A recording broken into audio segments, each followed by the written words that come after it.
ఏటూరు నాగర్ మండల కేంద్రంలోని ప్రభుత్వ ఆసుపత్రిలో సీజన్ విష జ్వరాల పరిస్థితిని కాంగ్రెస్ నాయకులు సమీక్షించారు. మంత్రి ఆదేశాల మేరకు సామాజిక వైద్యశాల సూపరింటెండెంట్ డాక్టర్ సురేష్ కుమార్ ను కలిసి వ్యాధుల నివారణ చర్యలను అడిగి తెలుసుకున్నారు.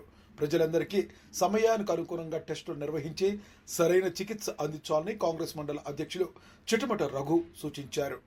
ఈసారి వర్షాలు అధికంగా పడటంతో డెంగ్యూ, మలేరియా, టైఫాయిడ్ వంటి సీజన్ జ్వరాలు విస్తరించాయని, ఫలితంగా పలువురిలో ప్లేట్లెట్స్ తగ్గి ప్రమాదాలకు గురవుతున్నారని ఆందోళన వ్యక్తం చేశారు.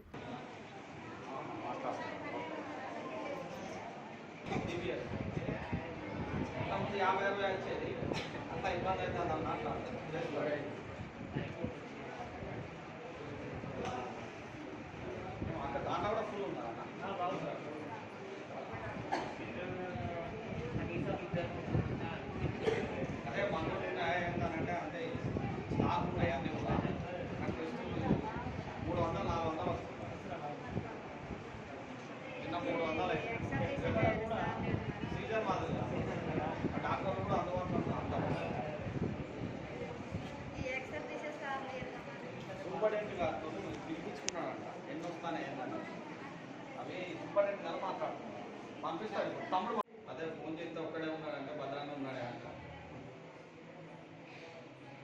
వాళ్ళు టెస్ట్ చేస్తాను అక్కడ ఉన్నారా కొందరు అయినా కానీ ఇప్పటికీ నేను ఇప్పటి వేళ 100 ఉంటాయి. ఇది అయిపోయింది, ఒకటి ఇది సెకండ్ తీస్తాను అంటే 100 అయిపోయింది ఆల్రెడీ. అవి కాకపోతే ఇంకా పెట్టాలంటే వాళ్ళు తెచ్చింది బెటర్ నేను మళ్ళీ రిపీట్ ఉంటుంది. రకరకాలు ఉంటే తక్కువ ఉంటే లేకపోతే మళ్ళీ వాళ్ళకి తీసుకోవాలి. డెంగ్యూ ఉంటే మళ్ళీ రిపీట్ చేయాలి వాళ్ళు మళ్ళీ తీసుకోవాలి. అది వాళ్ళు ఇక్కడ మనది ఇప్పుడు లోకల్ ప్రాసెస్ వాళ్ళు ట్రీట్మెంట్ వాళ్ళు. సిహెచ్సి సామాజిక హాస్పిటల్ ఏటూరు సూపరింటెండెంట్. ఇప్పుడు గత సంవత్సరంతో పోలిస్తే ఈ సంవత్సరం వైరల్ ఫీవర్స్ బాగానే వస్తున్నాయి. కాకపోతే డెంగ్యూ కానీ మలేరియా కానీ అలాంటి విష జ్వరాలు అయితే చాలా తక్కువనే ఉన్నాయి. కానీ జనరల్ వైరల్ ఫీవర్స్ చాలానే వస్తున్నాయి. ప్లేట్లెట్స్ పడిపోవడం కానీ అట్లా తీవ్రత అయ్యే పేషెంట్స్ చాలా తక్కువనే ఉన్నాయి కంపేర్ టు లాస్ట్ ఇయర్తో పోలిస్తే.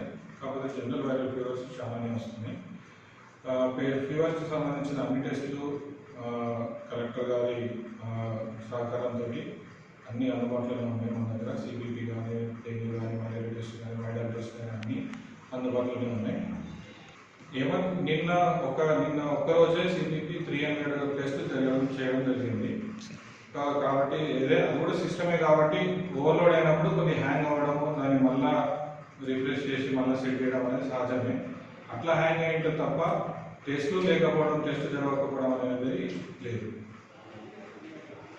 అండ్ పేషెంట్లందరికీ కూడా సరిపడా ట్రీట్మెంట్ కానీ, ఐవీ ఫ్లూయిడ్స్ కానీ అన్నీ అందుబాటులోనే ఉన్నాయి.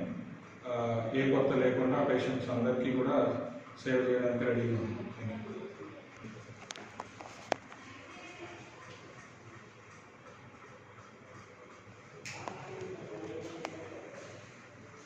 ఈరోజు మంత్రి సీతక్క గారి ఆదేశానుసారము మరి ఈ రోజున స్థానికంగా ఉండే 30 బెడ్డల హాస్పిటల్ను, ప్రభుత్వ దవాఖానను కాంగ్రెస్ మండల పార్టీ ఆధ్వర్యంలో సందర్శించడం జరిగింది.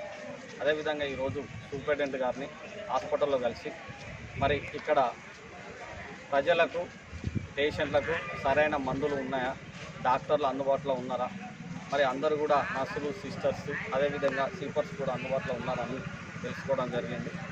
ఇప్పటికీ ప్రతిరోజు సిపిఐ 300 మంది ఈ ప్లేట్లెట్స్ టెస్టులకు రక్త పరీక్ష టెస్టులకు వస్తున్నారు. మరి డాక్టర్లు అందరూ కూడా ఈ వర్షాకాలం సీజన్లో అందుబాటులో ఉండి ప్రజలకు సేవ చేయాలనే ఆలోచనతో మంత్రి సీతక్క గారు అందరినీ కూడా, డాక్టర్లు అందరినీ కూడా ఇక్కడనే మరి ఉండే విధంగా చర్యలు తీసుకుంటుంది. అందరికి కూడా కలెక్టర్ గారు, డిఎంహెచ్ఓ గారు ప్రజలందరికీ వివిధ రోగాలకు సరిపడే మందులను కూడా, ఇక్కడ మెడిసిన్ కూడా అందుబాటులో ఉంచడం జరిగింది. అదేవిధంగా సూపరింటెండెంట్ గారు కూడా వాళ్ళు ప్రజలకు, అదేవిధంగా పేషెంట్లకు, డాక్టర్లకు ఏమైనా ఇబ్బందులు వచ్చినప్పుడు కూడా వారు అందుబాటులో ఉండి ఆ ప్రాబ్లమ్స్ అన్నిటిని కూడా క్లియర్ చేయడం జరిగింది. ఈ రోజైతే హాస్పిటల్ మొత్తం తిరిగి చూసినాం. దరిదాపు 800 మంది ఇక్కడ హాస్పిటల్లో ఉండడం చూసినాం. రోజు 300 టెస్టులు, 300 మందికి టెస్టులు జరుగుతున్నాయి. ఇప్పటివరకు 150 మందికి టెస్టులు చేయడం జరిగింది. మరి ప్రజలు కూడా ఇక్కడ ప్రైవేట్ హాస్పిటల్లో పోతే మరి డెంగ్యూ, మలేరియా, వైరల్ ఫీవర్ వచ్చి మరి వేలాది రూపాయలు ఖర్చు పెట్టుకుంటున్నారు. ఇక్కడ ప్రభుత్వ దవాఖానాలో డాక్టర్లు అందుబాటులో ఉన్నారు. అదేవిధంగా టెస్టులు చేసే డాక్టర్లు కూడా అందుబాటులో ఉన్నారు, నర్సులు అందరూ అందుబాటులో ఉన్నారు. కాబట్టి ప్రజలందరూ కూడా మరి ప్రభుత్వ హాస్పిటల్ను వినియోగించుకొని ఇక్కడ టెస్టులు చేయించుకొని మరి ఆర్థికంగా మీరు ఉండాలనేది కూడా మేము కోరుకుంటున్నాం. దయచేసి ప్రజలందరూ కూడా మరి ఎక్కడ జ్వరం వచ్చినా కూడా ఇక్కడికి వచ్చి చూపించు. నేను అదేవిధంగా ఇప్పుడు నేను టెస్ట్ చేస్తున్నారు లైవ్లో కూడా వాళ్ళందరితో పేషెంట్లతో ఇక్కడ ప్రజలతో మాట్లాడినాం. చాలామంది కూడా మంచిగానే చూస్తున్నారని చెప్పిండ్రు. కనుక మీరు అందరూ కూడా ప్రభుత్వ హాస్పిటల్ వినియోగించుకోవాలని